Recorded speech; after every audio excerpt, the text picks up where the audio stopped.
Hello, I'm Emma Desi, and welcome to another episode of Turning Readers into Writers. If you're brand new here, welcome, and here's what you need to know. This is a community that believes you are never too old to write your first novel. No matter what you've been up to until now, if you're ready to write your book, I'm ready to help you reach the end. I focus on helping you find the time and confidence to begin your writing journey, as well as the craft and skills you need to finish the book.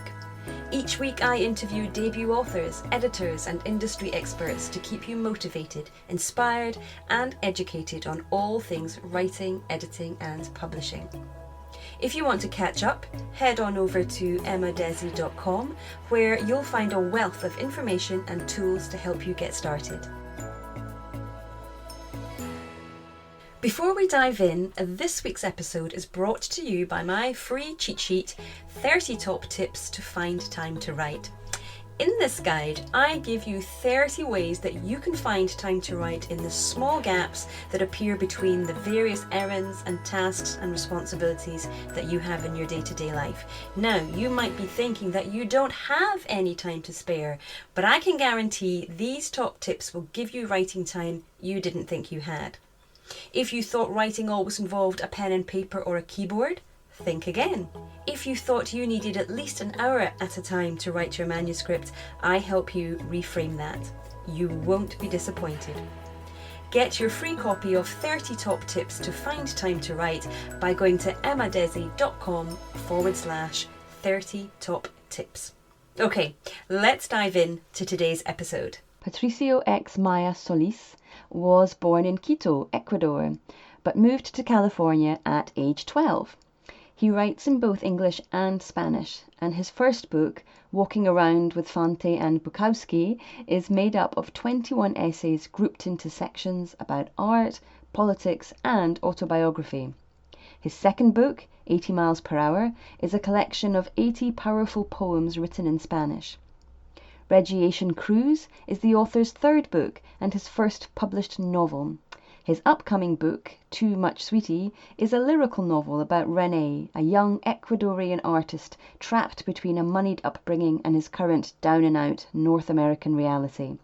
René's tense worldview all but collapses when he falls for a Miu Miu, an ambitious Thai masseuse who loves him for all that he wants to leave behind. Too Much Sweetie, that strangest of things, a sensual novel of ideas, is set to be published later this year under the Hollywood publisher Grady Miller Books, which has also published the writer's previous books. So let's chat a little bit to Patricio about how he became a writer, where his inspiration comes from, and what he's working towards for the future. Well, welcome, Patricio. Thank you so much for joining me today. Thank you, Emma, for having me. Oh, pleasure. Now, I wonder if you could just tell us a little bit about your journey to writing. So, for example, did you always want to be a writer? Not always, but if I go back in time and I think about what a point when I'm going to be a writer, I think when I was 16, reading in a class in English, in a Spanish class, I read the 20th century Hispanic masters, Borges from Argentina and Garcia Marquez. In particular, I was reading a novel by Garcia Marquez, The Leaf Storm, I guess that's how they translated it to English. It's his first novel. And I thought oh my God, I really want to do something like this. But it wasn't so much like I wanted to do it, but I needed to. Except, of course, like most 16-year-olds, I lacked the experience and the words and so that was the beginning of the journey, I want to say, but it took a good 10 years or more after that to really kind of start seeing myself as a writer. Mm-hmm. Well, it does take time, doesn't it, especially when you're young and you're still trying to find your way and have a few life experiences that you're confident enough to talk about. Exactly. Yeah. So did you go on to study writing, or did you kind of come into it more gradually? I started reading a lot. I started studying film. That's my major was film. And I sort of, in a way, I kind of lied to myself because I stood outside of the film school one day and I said, I'm gonna major in English for a little bit, just so that I can learn how to tell stories, because I felt like I didn't know how to tell a story. A lot of my films were sort of experimental or something. And then I said, okay, I'm going to take that little break. And then that little break turned into like a bachelor's degree in English literature and, master's in art criticism and so on. It's funny how it's always the scenic route. That I speak to so many writers and very few take that direct path. Most do other things in between and kind of end up finding themselves at their true calling. It's always amusing that it takes us a while. Yeah. We're going to talk about your novel in a minute, because that's your first published novel, but you have been previously published, but it's more poetry and personal essay, I think. Is that right? Exactly. Exactly. But all of that feeds into the novel. Looking at the novel, I think there's a big sort of a direct line. In fact, I can trace the novel writing to a particular essay that I wrote when I was in my early 20s. Where I blur the lines between narrative and essay. And that was the point of like, oh my God, that's my voice. And after that, it was like, this is my first published novel, but I have another novel that I wrote that will be published next year. But, after that kind of very key moment, it just kind of blew up and I started writing, nonstop. So. It's lovely when that happens. The muse gets you and you just go with it. You find your voice and you read it and people read it and they say like, oh, it doesn't sound like you're trying to be anyone else, Mm-hmm. It's normal when you're young, I think, to kind of emulate your heroes. I've been through so many phases of trying to sound like Joan Didion, trying to sound like Garcia Marquez, trying to sound like this, and then but all of that feeds into your own life voice. And once you have that, it's a matter of, if I could tell you a quote, Joan Didion, whom I just mentioned, she said, "What is a novel but a point of view?" So if you have that point of view, that voice, then you just start telling the stories that's where your life kicks in, I think. You've had experiences, and most of all of us have experiences, right?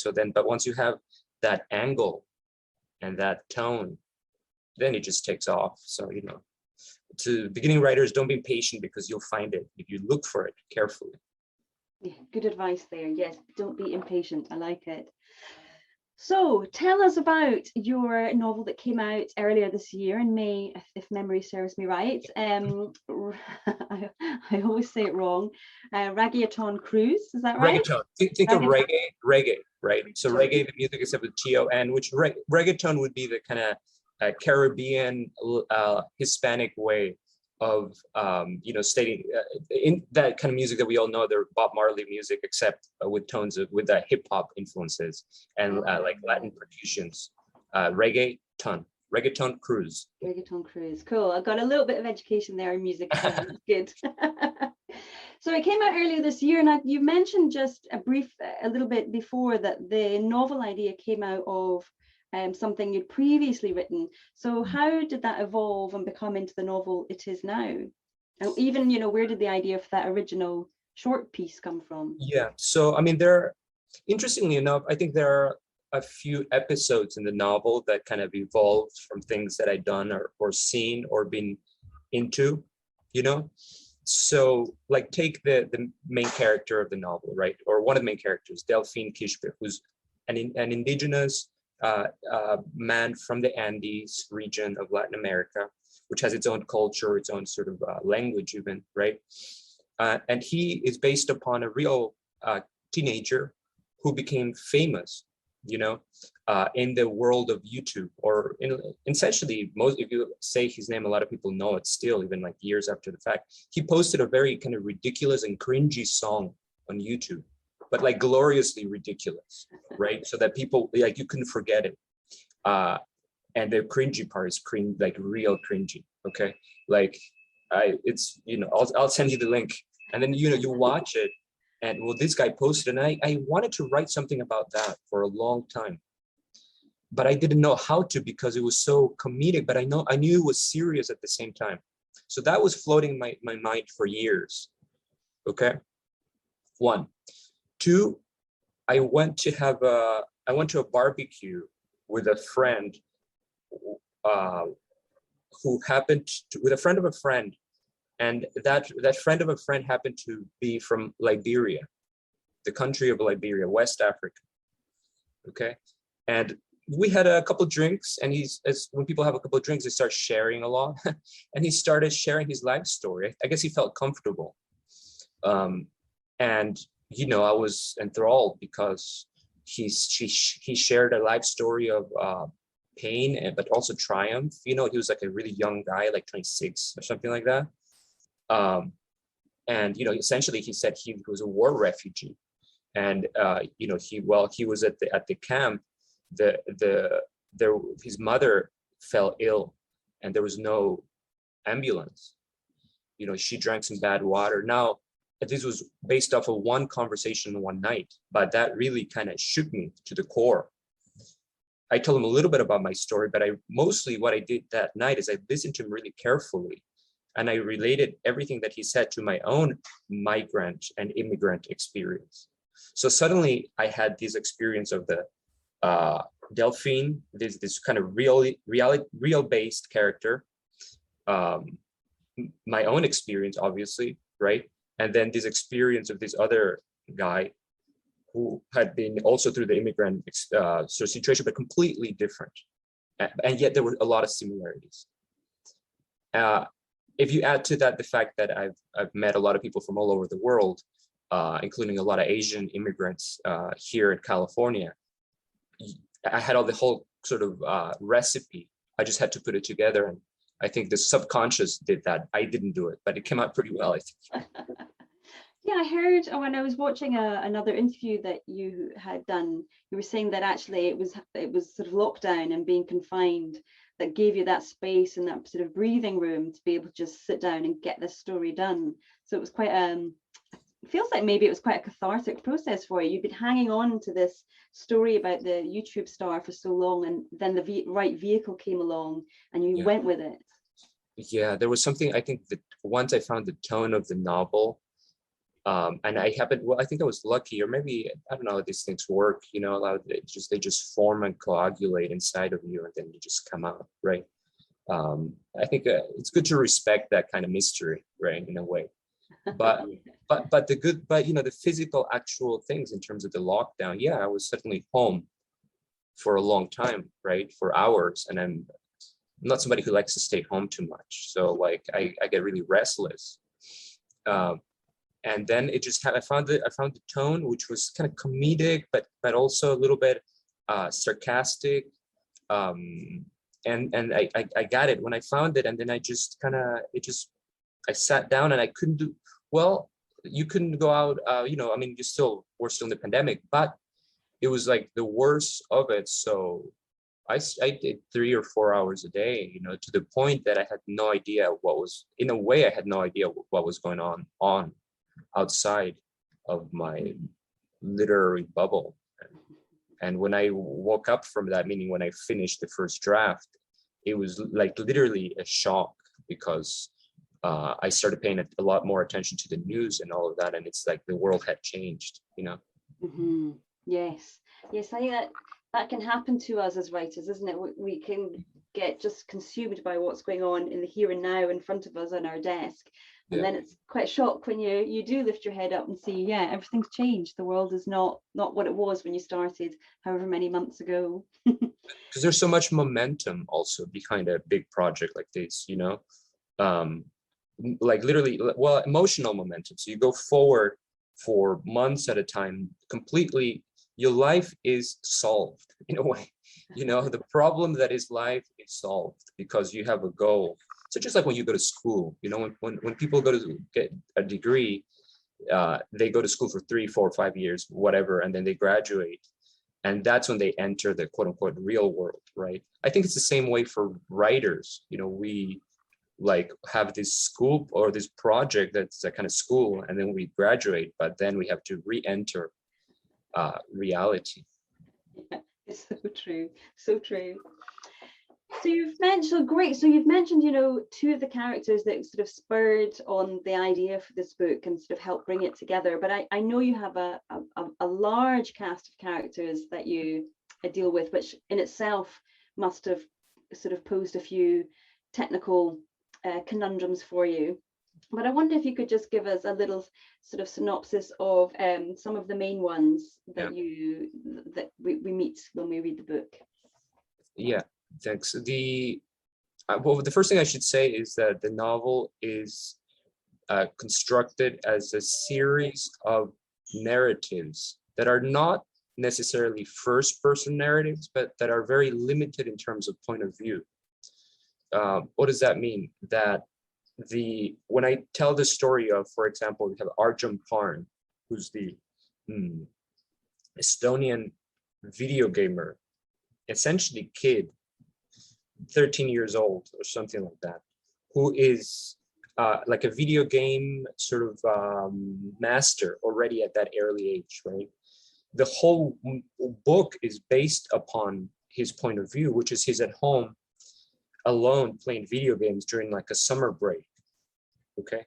And he's at the computer and he's with his cat, he goes to eat breakfast, so it's very limited, right? And then he goes to the Hollywood PC room in Estonia, in Tallinn, Estonia. And, and then that's the first chapter. And, so everything is told from, it's not first person, but it's limited in terms of scope, okay?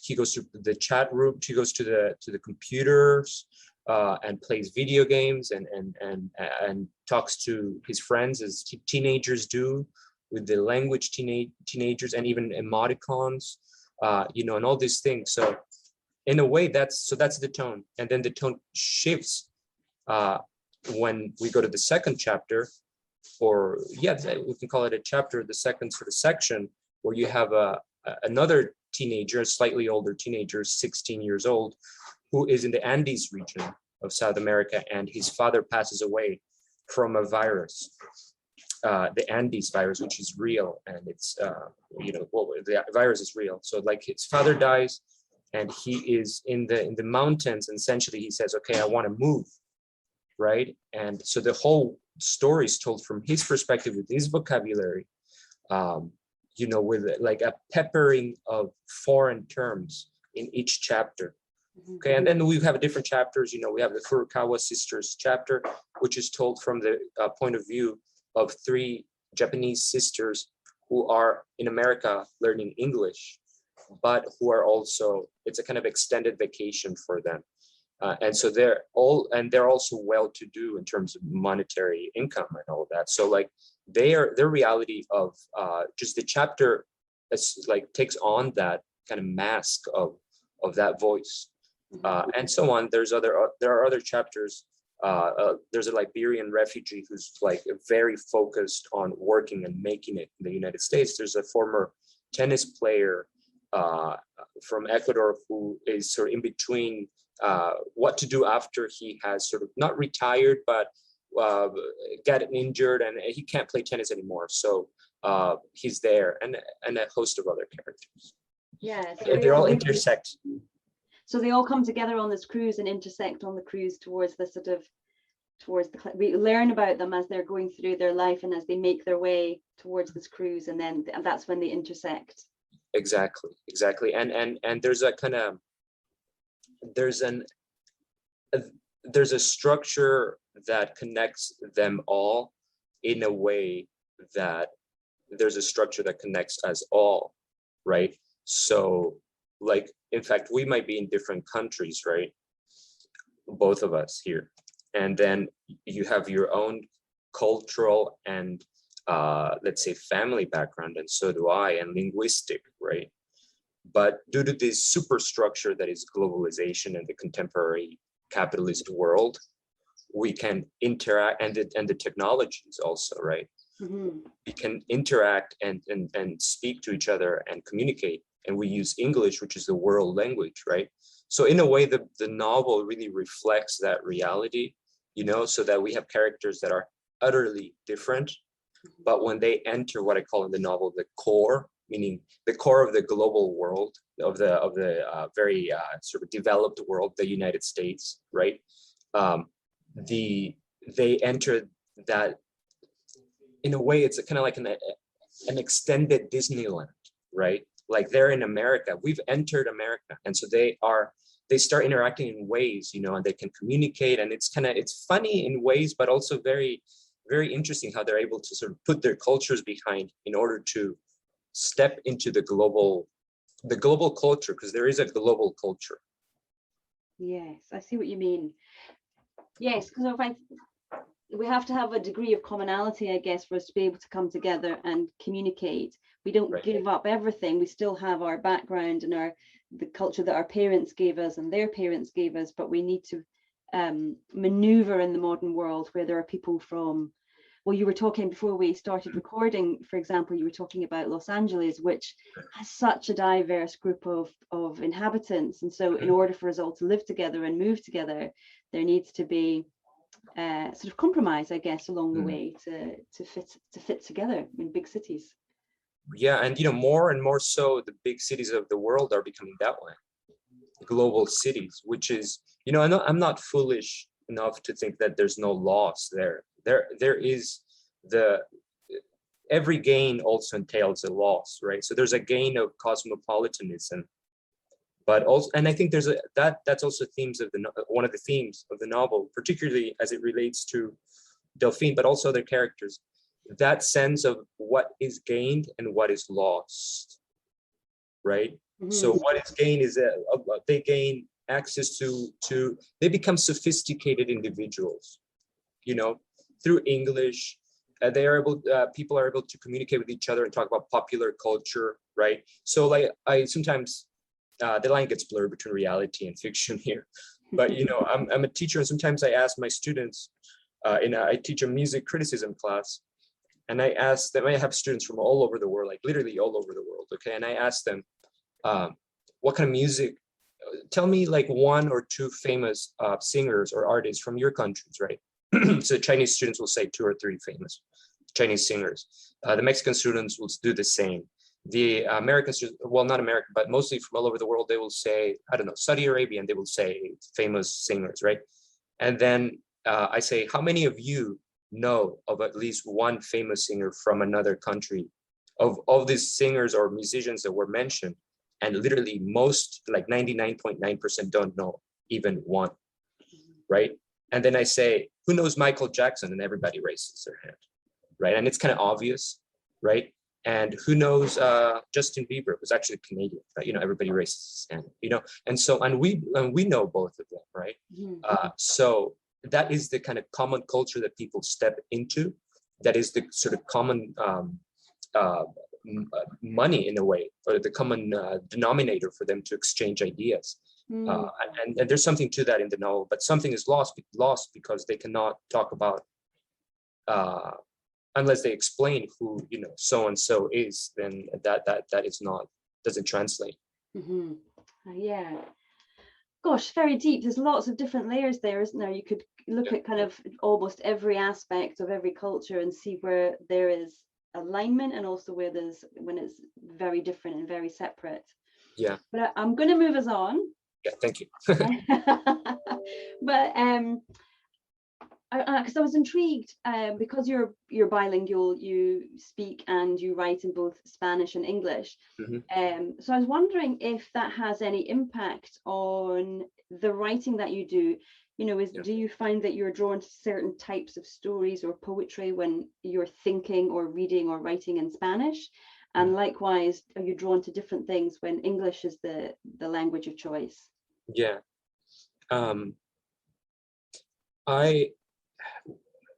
Sometimes a lot of my English writing stylistically comes out as sort of a little Baroque, or perhaps the syntax gets a little sort of weird, but and that is a reflection of my original Spanish. So sometimes I don't like get rid of that, but in fact I emphasize that depending on the character, and I find, so in Spanish you would say like car red, right? So the noun comes first and the adjectives come second. So sometimes that sort of becomes part of my English, not exactly in that way, but in more subtle ways. And so I think so, a lot of times I keep kind of the spirit of Spanish in English. Whereas sometimes I do employ some English words in my Spanish writing in order to give it a kind of modern feel, because my Spanish is a little formal for some reason. I think because I was a teenager in the United States and a child in Latin America, and a child of private schools and Catholic upbringing and families where you couldn't really say too many bad words or whatever. So it's and then I became a teenager in Los Angeles, free from all those sort of family and cultural influences, and so I'm much more comfortable with popular language, even cursing and all of that in English, where in Spanish I wouldn't even go there. So so those two kind of tones are very present, but I do cross over. You do, yes. And so do you still write in Spanish? Yeah, I still write in Spanish, and I write a lot of poetry in Spanish. I think Spanish lends, I'm more comfortable writing poetry in Spanish and prose in English. Okay, that's interesting. Yeah, I wonder why that is. But I mean, presumably it's just an innate draw to one or the other. Maybe it's I think it's kind of childhood voice, maybe. Poetry is more essential. I don't know if that's the right term, but it's more sort of connected to the rhythms of the old country, which I can't let go of, and just step into the English world. So I keep those old rhythms very alive in poetry, and so the rhythms are more important than anything else in my poetry. In English, yeah, rhythm is important, but there's also a lot of ideas and concepts. Mm-hmm. And do you get to go back to Ecuador much to sort of? I have gone back, but it's not something I do. I think like a lot of immigrants, possibly the returning. Okay, so there was who said this? I'm gonna mess up who wrote "The Heart is a Lonely Hunter"? Oh, I don't know. Okay, I don't know either, but she said that she was a writer from Carson McCullers. I think it's that, right? Yes. McCullers, yeah. So she's, and this is not what I'm not necessarily, what I'm going to say is not necessarily how I feel, but there's an element of the kind of situation. She said, I go to the American South in order to renew my sense of horror. So she had moved to the North, right, to New York or whatever, right? And then she went to the American South to renew her sense of horror, but only briefly. And then she went back to, wherever she lived. So there's no sense of horror for me in Ecuador, but there's it's almost too much, So my sort of identity is forged as a sort of exile, really. Mm-hmm. So going back takes like a breather. Okay, I'm gonna go back. Mm-hmm.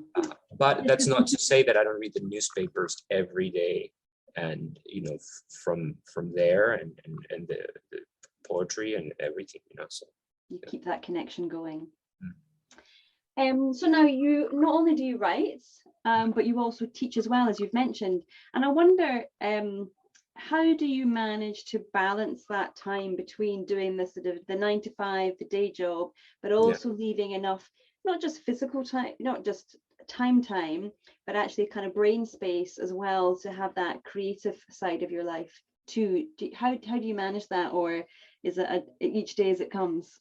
Well, so I'll tell you what I don't do. And I see it, and this is going to come off as a criticism of other like teachers or educators. I see that they there's a very clear sort of wall or line between what they do in their creative life and the teaching. To me, it's just one, right? So literally, I have a really hard time separating my literary or creative output from my teaching. So I'm sometimes I think I'm a rather non-structured teacher. So I just come into the classroom, I've been reading something and I'm like, you guys got to read this, and then we talk about that. And the plus side of that is that I really, if you ask me, well, what is globalization? Well, globalization is the ongoing process of world integration at the economic, cultural, and political levels. So that definition is like embedded in my head, right? And so I go to class, and that is something that I work into the teaching, but it's something that I've been thinking about for years myself. Mm-hmm. So there's like, if there's really, I just feed the classroom from my readings and from my work as a writer, and vice versa. So I'm lucky enough that my bosses tend to be really sort of relaxing, because I think they know that it's going to really create a more fertile ground for my teaching. Mm-hmm. So that sounds that sounds like that gives you that good, that sort of thinking that we do around our work.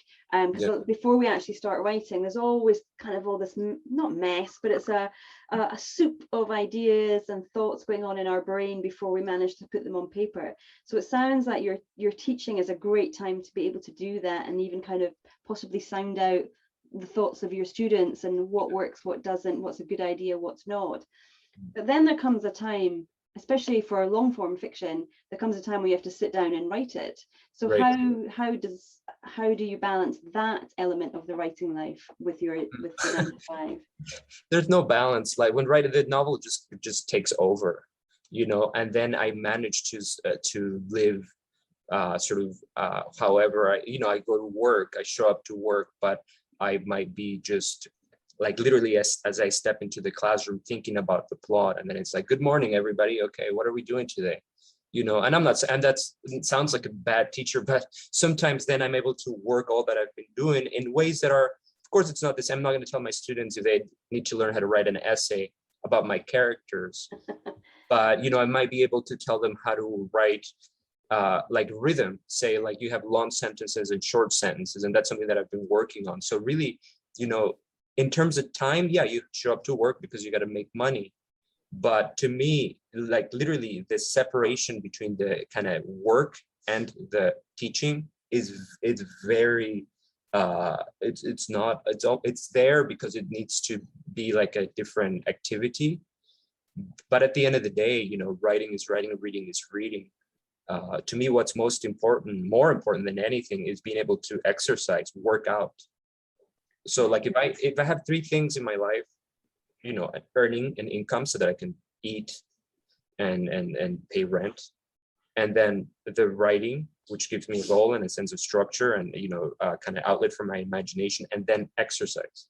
I need to work out like hard, and I think Murakami, is a runner, right? The Japanese author. And when I read that he jogs and he runs, and I felt like, oh my God, I can relate so much to that, because to me it's just like I don't know how there's that kind of idea that a lot of writers or intellectuals are sort of non-physical, because to me it just goes hand in hand. If I didn't exercise, if I didn't go to the gym or play tennis or boxing, I wouldn't be able to sit down in front of a computer. So I know you were asking more about like work, but really to me that's more of the balance, like the physical activity. Okay. Oh, interesting. Yeah, no, that's good. No one said that before, so that's a really nice dynamic to bring into it. And so, what are you working on at the moment? What are you thinking about when you're in between classes? Yeah, so I'm thinking about a Spanish novella that I just started. And because I think I've been reading a lot of novellas, like the 100-pager kind of thing. I recently just read and taught the it's not Master Margarita, but Heart of a Dog by Mikhail Bulgakov, and that's like 100 pages long, and it's divided into like 10 chapters, which are like 10 pages each, and it's very funny, and it's and because I've written a lot of poetry in Spanish, I thought, you know what, if I write a novel in Spanish, it might be too much of a challenge to just go to the narrative in Spanish. Also, my voice is completely different in Spanish. So anyway, I'm working on a novella, and a lot of it is influenced by what I'm reading, which is The Heart of a Dog by Bulgakov, and some stuff by Roberto Bolaño from Chile, and The Immoralist by Andre Gide, which is also a great book that I recommend, which are all very short, like about 100 pages long. So I'm reading and writing and thinking about the fact of the novella, and that particular like 10 chapter, 10 pages, it seems so, it's like already structured for you, just have to like fill in the words. Yeah, it's a nice round number, a nice feel to it. Well, that's fantastic. Thank you. Just before we go, I wonder if you could tell listeners where they can find out more about you and your work online. Yeah, okay. So I have a website. It's reggaetoncruise.net, reggaetoncruise.net, reggaetoncruise.net. And you can find all about myself and the novel and my other work there. You can also go on Amazon and just type up Reggaeton Cruise, and then or Patricio X Maya, and it'll appear there. Fantastic, can find you easily. Well, Patricio, thank you so much for your time today. I've really enjoyed chatting to you and getting to know more about your novel. Thank you, Emma. I really enjoyed it. Thanks for your great questions. Well, thank you so much for joining me today. I hope you found that helpful and inspirational. Now, don't forget to come on over to Facebook and join my group, Turning Readers into Writers. It is especially for you if you are a beginner writer who is looking to write their first novel. If you join the group, you will also find a free cheat sheet there called 3 Secret Hacks to Write with Consistency. So go to emmadesi.com/turning readers into writers, hit join. Can't wait to see you in there. All right. Thank you. Bye-bye.